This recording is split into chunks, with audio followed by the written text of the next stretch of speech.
Hey everyone, welcome back to Corporate Decoder, the place where we try to figure out if this company is playing a shell game or building an empire.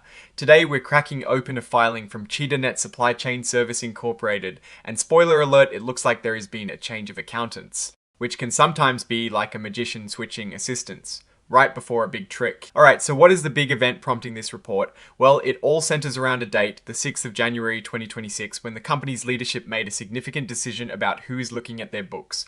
Before we dive into the nitty-gritty, if you like getting these unfiltered looks at corporate moves, make sure you are subscribed. And hey, we've got a great community over on Discord, linked in the description, where we break down these filings further. The main story here is a change in their accounting firm. The company, Cheetah Supply Chain Service Incorporated, has decided to part ways with Accession Number, and they've brought in Tang Chien and Associates PLC to be their new independent auditors.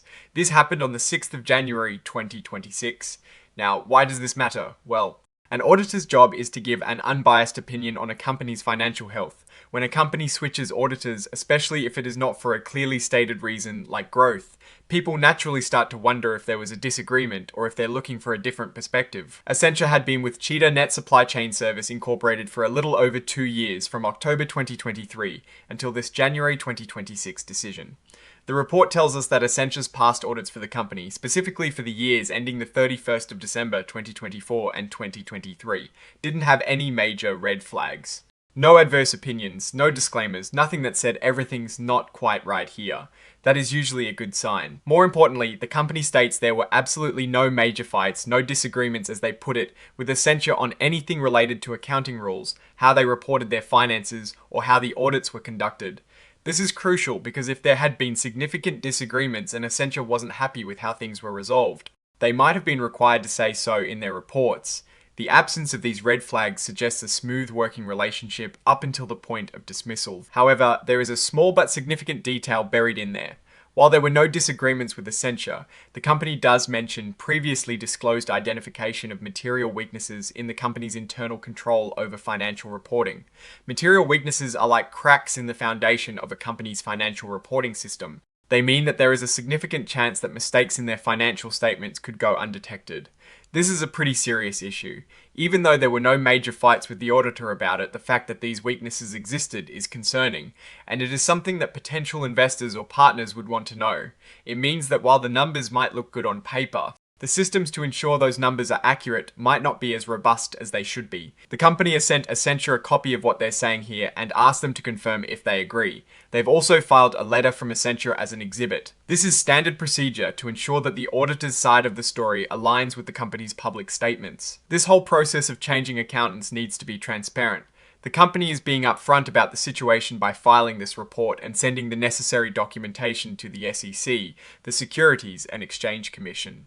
They're essentially saying, here is what happened, and we've asked our old accountants to verify our account of events. Interestingly, the report also states that Cheetah Supply Chain Service Incorporated did not consult with the new accounting firm, Tang Chien and Associates PLC, about any accounting issues or problems before hiring them. This is actually a good thing. It suggests they aren't hiring Tang Chien to rubber, stamp a pre-existing plan, or to get a second opinion on a problem they already know they have. It implies a fresh start rather than bringing them in to fix something specific. Now, this filing doesn't contain detailed financial statements or tables of numbers we can really dig into for performance analysis. It is focused on this specific event, the change in auditor.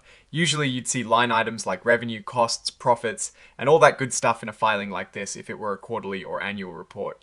But here, the highlight is the shift in their financial guardians. And who is signing off on this? Huan Liu, who holds a pretty impressive title, Chief Executive Officer, Director, and Chairman of the Board of Directors. This means the top brass is aware of and approving this change in their accounting firm.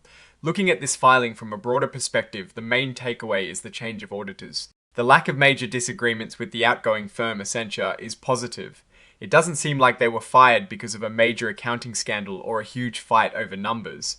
However, the mention of previously disclosed material weaknesses in their internal controls is a significant red flag that can't be ignored. It suggests that while the company might be trying to project an image of stability, there are underlying issues with the reliability of its financial reporting processes.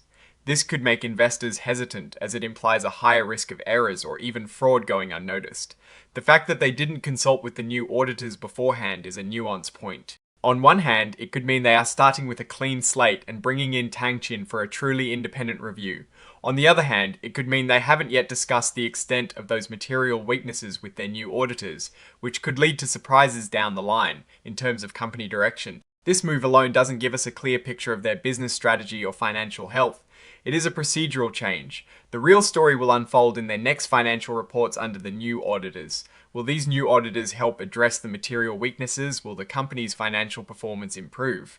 Those are the questions we'll be looking to answer in future filings for now. Keep an eye on Cheetah Net Supply Chain Service Incorporated and stay tuned for our next deep dive. Alright, that is our breakdown of Cheetah Net Supply Chain Service Incorporated's latest filing. What is your take on this auditor change and the mention of those internal control weaknesses? And what do you think it signals for the company's future? Drop your thoughts in the comments below. If this analysis was valuable, hitting that like button really helps us out, and make sure you subscribe for more of these corporate decodes. Don't forget to check out our Discord community in the description for even more insights. Thanks for watching, and we'll see you next time.